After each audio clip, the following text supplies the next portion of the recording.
बिस्मिल्लाहिर्रहमानिर्रहीम, अस्सलाम वालेकुम। मैं असदुल्ला खान हूँ। शहर इक़्तिदार का दर्जा हरारत मुसलसल बढ़ रहा है।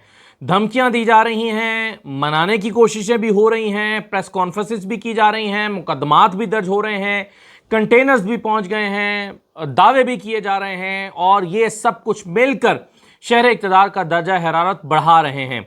आप देखिए, कल जो सुप्रीम कोर्ट के बाहर वकला का एहतजाज हुआ था, उनमें अहम और बड़े जो लीडर्स हैं पीटीआई के, उनके खिलाफ मुकदमात दर्ज कर लिए गए हैं। लतीफ़ खोसा के खिलाफ मुकदमा दर्ज हो गया है। सलमान राजा, शिबली फराज, मुस्तफ़ैन काज़मी जो कल चीफ जस्टिस के रूबरू चले गए थे, नियाजुल्ला नियाजी, आज़म सवाती, नईम हैदर पंजोता, बैरिस्टर गौहर, इन सब के खिलाफ एक एक और मुकदमा दर्ज कर लिया गया है।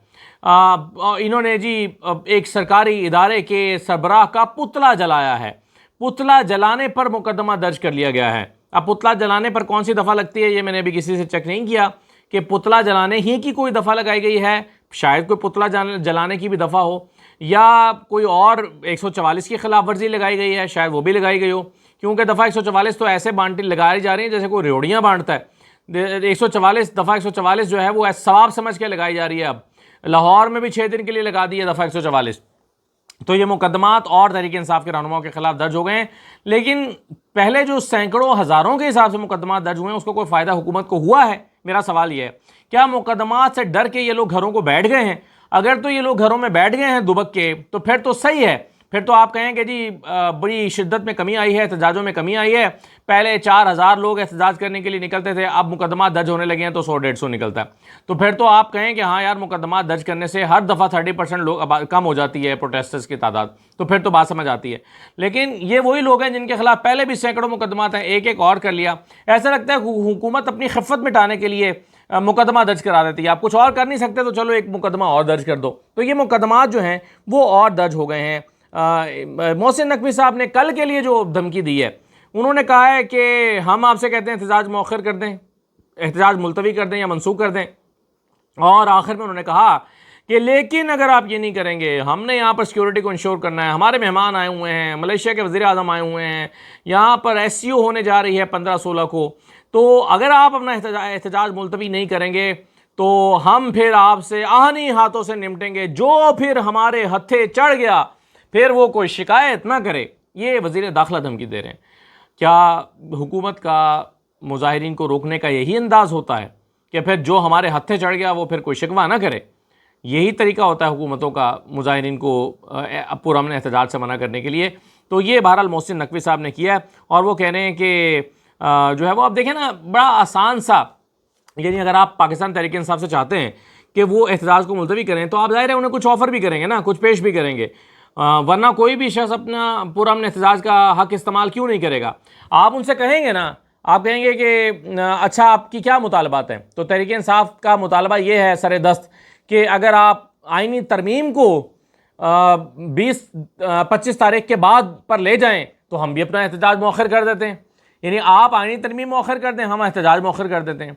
लेकिन हुकूमत बज़िद है कि नहीं, हम आइनी तरमीम मौखर नहीं करेंगे, हमने तो अभी करानी है, हम आइनी तरमीम मौखर नहीं करेंगे, आप अपना एहतजाज मौखर कर दें। हमने तो जो है वो 8 तारीख को कराना ही कराना है। 8 तारीख अगरचे ऑफिशियली नहीं कह रहे, लेकिन हमारे पास अनऑफिशियली खबरें हैं कि हमने तो कराना ही कराना है, आप अपना एहतजाज जो है उसको मुलतवी कर दें। तो ऐसे तो नहीं होता। जाहिर है अगर आप तहरीक इंसाफ से एहतजाज मुलतवी कराना चाहते हैं तो आप फिर अपना ये जो आइनी तरमीम है इसको भी तो आप मौखर करेंगे ना। वरना तो देखें आप जो हालात बन रहे हैं, मतलब फैज़ाबाद अब सील करना शुरू कर दिया है। फैज़ाबाद को कंटेनर्स लगा के सील कर दिया गया अभी, और लोगों की ज़िंदगी अजीरन अभी बनना शुरू हो गई है। ये हुकूमत ने किया है। पीटीआई का एहतजाज तो शायद कल शाम को किसी वक्त इस्लामाबाद पहुंचना होगा, लेकिन हुकूमत ने अभी से सील कर दिया है। भाई अभी सील करने का क्या मकसद है? चलो यार सुबह ही कर देना, 11 बजे कर दो। सुबह 11 बजे तो प्रोटेस्टर्स नहीं पहुंच रहे, लेकिन हुकूमत ने, खौफ का आलम यह है कि अभी रात को फैज़ाबाद सील कर दिया और बाकी मोटरवे बंद कर दी है। लोग, मैं अभी देख रहा था कि एयरपोर्ट्स जाने के लिए बेचारे ख्वार हो रहे हैं, मोटरवे चौक को बंद कर रहे हैं। तो अभी से कंटेनर्स लगा के रास्तों को बंद किया जा रहा है ताकि जो मुजाहिरीन है वो ना पहुंच सकें। लेकिन ये तरीका, इस तरीके से तो आप देखें ना, मुजाहिरीन अगर पहुंच ना भी सकेंगे तो आपने तो शहर ब्लॉक कर दिया। आज मैं बार बार ये सवाल उठाता रहा हूँ अपने प्रोग्राम में भी मैंने उठाया और एक और प्रोग्राम में मैं मौजूद था, उसमें भी मैंने ये सवाल उठाया कि भाई देखें, दो तरह के मनाजिर हैं। आप ये सब नहीं होने देना चाहते, एहतजाज वगैरह, क्योंकि आप समझते हैं कि मेहमान आए हुए हैं यहाँ पर या आने वाले हैं इस्लामाबाद में, और इस्लामाबाद का माहौल ख़राब नहीं होना चाहिए। तो मेरा सवाल यह है कि दो ऑप्शन है हुकूमत के पास। एक ऑप्शन तो ये है कि तहरीक इंसाफ के मुजाहिरीन को आने ही ना दें और उनको ब्लॉक कर, यानी चलें, पहला सिनेरियो ये कि उनको आने दें, अलाउ कर दें। वो आएंगे, मुख्तलिफ जगहों से एहतजाज करने के लिए डी चौक में इकट्ठे होंगे।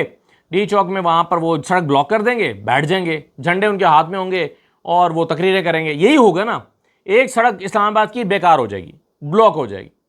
लेकिन दूसरा सिनेरियो क्या है? दूसरा सिनेरियो ये है कि आपने पूरी तरफ, हर तरफ से कंटेनर्स लगा दिए, शहर को कंटेनरिस्तान बना दिया, और उसके बाद आपने जब काफिले आएंगे एहतजाज करने वालों के, आप उन पर शेल मारेंगे, आंसू गैस धुएं के बादल उड़ रहे होंगे, उसकी वीडियोस बनेंगी, अखबार में छपेंगी, सोशल मीडिया पर आएंगी और हर तरफ चीखो पुकार होगी। ये दो तरह के मनाजिर होंगे। अब मुझे ये बताइए, इनमें से कौन सा मंजर हम अपने मेहमानों को कि हमारे जो मेहमान आ रहे हैं या आए हुए हैं, उनमें, उनके लिए इनमें से कौन सा मंजर ज़्यादा खौफनाक है? वो जिसमें तहरीक इंसाफ के लोग डी चौक में एहतजाज कर रहे हैं, जो कि पूरी दुनिया की एक नॉर्मल बात है कि हाँ, हम एक मुल्क में गए हैं, वहाँ पर मुजाहिरीन जो हैं वो बाहर एहतजाज कर रहे थे। आप अक़वाम मुत्तहिदा के इजलास में भी लोग बाहर एहतजाज करते हैं, 10 डाउनिंग स्ट्रीट के बाहर भी लोग एहतजाज कर लेते हैं। तो पूरी दुनिया के लिए एक नॉर्मल बात है कि भाई एहतजाज हो रहा है। हम यहाँ पर STU के लिए आए हुए थे और डी चौक पर एक सियासी जमात के कारकुन इकट्ठे थे, 10, 12, 15 हज़ार जितने भी, वो जमा होकर एहतजाज कर रहे थे। तो एक नॉर्मल बात है। लेकिन ये जो मनाजिर हैं दूसरे के, जिसमें आंसू गैस चल रही है, बुलेट्स फायर हो रही हैं, डिजिटल मीडिया पर हाहाकार मची है, पूरा शहर ब्लॉक्ड है, ये वाला जो मंजर है, ये हमारे मेहमानों को क्या तासुर देगा? ये हुकूमत को सोचने की ज़रूरत है कि अगर आपको इन दोनों चीज़ों में से चॉइस करनी है तो मेरा ख्याल है कि मुजाहिरीन को मुजाहिरा करने का मौका देना चाहिए। ये तो तहरीक इंसाफ ऑब्वियसली ये बदनामी मोल नहीं ले सकती कि वो एग्रेशन शो करे और रेड जोन के अंदर इस मौके पर घुसे। यकीनन वो ये नहीं करेंगे और ना उनका प्लान है, ना वो करना चाहते हैं। तो लेकिन मोहसिन नकवी साहब कह रहे हैं कि जी हम जो है वो हर सूरत इनको रोकेंगे और देखेंगे फिर, जितनी धमकी पर उतर है। उधर मौलाना फजल रहमान साहब ने हुकूमत को परेशानी से दो चार कर दिया। आज उन्होंने प्रेस कॉन्फ्रेंस की और तगड़ी की है। मौलाना फजल रहमान ने प्रेस कॉन्फ्रेंस करते हुए कहा है कि हम किसी सूरत इस आईनी पैकेज को तस्लीम नहीं करते, इसमें हुकूमत का साथ नहीं देंगे। प्लस उन्होंने कहा है कि इतनी उजलत में तो बिल्कुल सवाल नहीं पैदा नहीं होता, और इतनी जल्दी क्या है? मौलाना ने सवाल उठाया कि भाई इतनी जल्दी क्या है, आखिर उजलत क्या है, क्यों इतनी जल्दी में अगले 3-4 दिन के अंदर लाना चाहते हैं? बिलावल साहब ने कहा कि जी 25 के बाद बड़ा मसला हो जाएगा। क्या मसला हो जाएगा? चीफ जस्टिस चेंज हो जाएंगे, चीफ जस्टिस आईनी तरमीम नहीं होने देंगे, चीफ जस्टिस कोई फैसला जारी कर सकते हैं, चीफ जस्टिस जो है वो 63 के मामले को देख सकते हैं, तो कोई नए जो चीफ जस्टिस होंगे वो रोक देंगे, जी वो होने नहीं देंगे, इसलिए मौजूदा चीफ जस्टिस। इसका मतलब है बिलावल साहब क्या तस्लीम कर रहे हैं कि मौजूदा चीफ जस्टिस उनके सहूलतकार हैं? क्या वो ये तस्लीम कर रहे हैं? क्या वो ये कहना चाहते हैं कि इस वक्त जो हम करना चाहते हैं, आईनी गैर आईनी काम कुछ भी, हमारे चीफ जस्टिस हमें सपोर्ट कर रहे हैं? क्यों? क्योंकि वो खुद भी बेनिफिशरी होने जा रहे हैं। आज जो सवाल उठा था वो बड़ा वैलिड क्वेश्चन था जो अली जफ़र साहब ने उठाया था, मुफादात के टकराव का, कॉन्फ्लिक्ट ऑफ इंटरेस्ट का क्वेश्चन उठा था कि जनाब ये कॉन्फ्लिक्ट ऑफ इंटरेस्ट है कि आप 63 अलाउ कर रहे हैं और 63 के तहत मुनहरिफ शख्स का वोट शुमार होगा, उसके तहत आईनी तरमीम होगी, उसके तहत आपको 3 साल की एक्सटेंशन मिलेगी, आप अपने फ़ायदे के, आपका इसमें फ़ायदा है, आप इसके बेनिफिशरी होंगे आज के फैसले के। तो उसका उन्होंने कहा कि मैं आपकी बात का जवाब भी नहीं दूंगा, इसको रिकॉर्ड का हिस्सा भी नहीं बनाऊंगा और आपकी बात सुनूंगा भी। ये चीफ जस्टिस का जवाब था। तो वो चीफ जस्टिस जो अपनी नौकरी के लिए सब कुछ कर रहे हैं, अभी मैं आपको सुनवाता हूँ। आरिफ अलवी साहब ने बड़ी मज़े की 2-3 बातें की हैं चीफ जस्टिस के हवाले से, बड़ी मज़े की। और एक उनसे कहा है कि आप बस एक वादा करें कि आप ये काम करेंगे तो फिर जो है ना वो फिर बाकी क्या होगा वो मैं आपको बताता हूँ उन्होंने क्या कर। तो ये जो मौलाना फजल रहमान है, इन्होंने तो हरी झंडी दिखा दिया। अब हुकूमत का सारा इन्हिसार सिर्फ मुनहरिफ लोगों पर है। अब हुकूमत को 10 बंदे तोड़ने हैं, 10-12 बंदे तोड़ेंगे, उनके ज़मीर को ख़रीदेंगे तो फिर बात आगे बनेगी और बात आगे बढ़ेगी। लेकिन क्या ये इतना आसान है? 4-5 लोगों के तो चलें बात सुन रहे हैं, लेकिन क्या PTI के 10-12 लोग टूट सकते हैं? उस वक्त नहीं टूटे जिस दिन 8 फरवरी को उनके पास ये इख्तियार था कि वो वज़ीर बन जाएं, उनको ऑफर्स थी कि वो साथ मिल जाएं, लेकिन वो नहीं मिले। आज वो टूट जाएंगे, ये बड़ा अहम सवाल है। और फिर कौन कौन टूटेगा, कौन कौन अपनी सियासत का हमेशा के लिए खात्मा करना चाहेगा, कौन कौन चाहेगा कि वो दोबारा अपने हल्के में मुंह ना दिखा सके, कौन कौन चाहेगा कि उसका अंजाम राजा रियाज जैसा हो, कौन चाहेगा। तो ऐसे में बड़ा मुश्किल होगा उन लोगों के लिए फैसला करना कि वो बेवफाई करें। अली ज़फ़र साहब, जिन्होंने आज एक, जैसे मैंने थंबनेल पे लिखा था दोपहर में, कि 2 छक्के मारने के बाद वो क्लीन बोल्ड हो गए। क्लीन बोल्ड यूँ हो गए, मैंने ये कहा था कि उन्होंने अदालती मुआविन बन गए। तो इस पर पार्टी के अंदर भी काफ़ी गम गुस्सा पाया जाता था कि आपने एक तरफ तो बॉयकॉट किया, दूसरी तरफ आप पार्टी का आप अदालती मुआविन बन गए फ़ौरन ही, 1 मिनट के अंदर आपने अपना रोल तब्दील कर लिया। अगर आप बॉयकॉट ही कर रहे थे तो बॉयकॉट को रजिस्टर करना चाहिए था।